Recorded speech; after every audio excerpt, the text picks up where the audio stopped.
Almost every player uses plyo balls, and for good reason. They can be a great tool for warming up the arm as well as improving mechanical deficiencies. The problem isn't the tool, but the problem I see usually is how they are being used. Guys are doing too many throws at too high of effort before the arm is prepared, or they're not doing any of their drills after catch play on the mound. So today I want to break down exactly how you should structure your plyos to maximize results from a warm-up standpoint as well as improving your delivery. Let's dive in. Let's start by talking about pre-throw plyo drills. These are typically going to be performed at a lower effort in the 50 to 70% effort range. The reason for this is we're not fully prepared to go at a high effort at 80 to 100%. So we want to make sure that we're easing into it, we're slowly moving the arm and preparing ourselves for throwing. The purpose of these drills is number one, to warm up the arm, but number two, there can also be some mechanical work going on, so we're actually pushing the needle on whatever our deficiencies are. These drills are typically going to be more arm action based with a little bit of lower half engagement.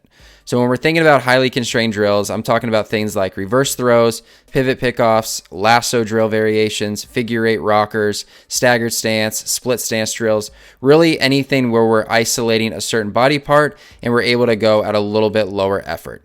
Typically, when you're doing more of the dynamic exercises like step backs and walking windup, it's going to be really hard to not go at a high effort while still improving your delivery because those are going to be more lower half-based exercises, and to a degree, they require a little bit of a higher intensity. So we want to make sure that we're saving those drills for after catch play when the arm is fully prepared.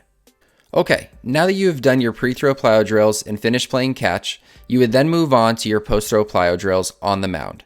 These are going to be done at 80 to 100% effort depending on the day.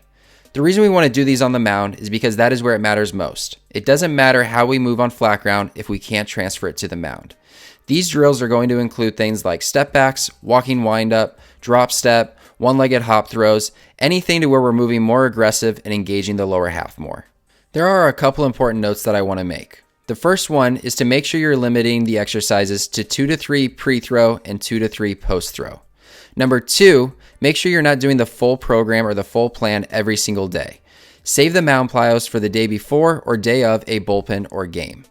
Now I want to walk you through an example on a bullpen day of what these drills would look like and how it would be formatted. We would start by doing our pre-throw plyo drills. This could be reverse throws for 8 to 10 reps with a 2-pound ball, followed by a figure eight rocker for 6 to 8 throws with a 7-ounce ball, making sure we're staying in that 50 to 70% effort range. After that, you would then move on to catch play. After catch play, you would then do your mound plyos. For the mound plyos, we're going to start with a drop step for 2 throws with a 7-ounce ball and a 5-ounce ball. After that, we would then do one more exercise of a walking windup for 2 throws with a 7-ounce ball and 2 throws with a 5-ounce ball. Near the end of these plyo drills, you should be nearing 100% effort level and making sure that you're primed and ready to go for your bullpen afterwards. I hope this was helpful and gives you a better idea of the importance of separating pre- and post-throw plyo drills. At the end of the day, we want to make sure that we are preparing the arm fully for throwing and that we're not overdoing it or doing too much prior, and that we're also getting the most out of our session. By saving the post-throw plyos for after catch play, we now are going to be more focused and not worried about getting to catch play, making sure that we're doing our throwing, but we're actually fully prepared physically and mentally to make the most out of our session. Whenever you are ready, there are 3 ways that I can help you. The first way is through my newsletter, The Monday Mound Visit. Every week, I share actionable advice for pitching coaches and players. Option number 2 is through remote training, where I'll build a personalized program for you and give you feedback weekly through video. Option number 3 is in-person training with me in Scottsdale, Arizona. I have a TrackMan and an Edgertronic camera, so we can really make the most of our bullpen sessions.